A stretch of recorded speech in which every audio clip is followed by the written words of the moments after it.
Dexcom just secretly released a new major hidden feature in the latest version of the G7 app. Here's how to get it and a detailed breakdown on how it works. This feature was first introduced in version 2.9 of the G7 app, and as you can see here, it's not mentioned in the version notes. To use this feature, make sure you're running version 2.9. If it's not installed already, go to the App Store and tap the Update button right here.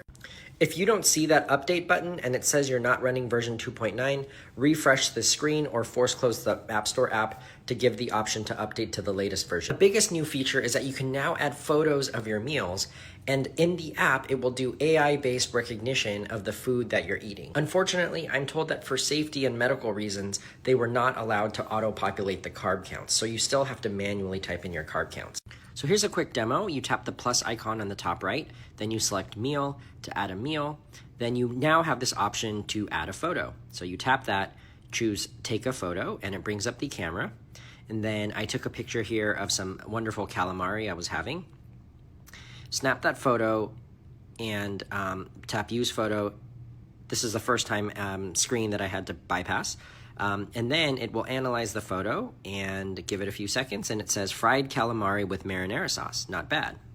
You have the option to change the date or time, but if not necessary, just tap save. Several hours later now, you can actually go to the history tab at the bottom of the app and then pull up that meal, and it will show you a picture of the meal you ate and the glucose history.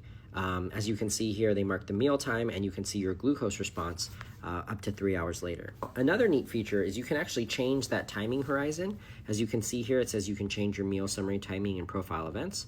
So if you tap that, you actually have the option to change that post-meal comparison to be anywhere from 1 hour to 4 hours later. So in this case, let's change to 2 as an example. And let's go back to that menu screen.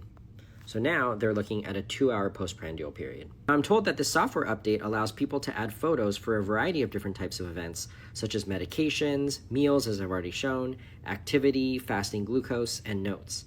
And all of these will show a glucose curve highlighting the impact of the event that you photographed. Lastly, over time, as you build up your photo library and glucose response library, you can actually look up events to be able to identify previous data that you might have gathered on a certain meal, such as, say, pizza. As I ate a pizza earlier, so I can pull that up and say, oh, okay, last time I ate pizza, this was my glucose response. So yeah, what are your thoughts on this feature? Do you see yourself using it? Let me know in the comments.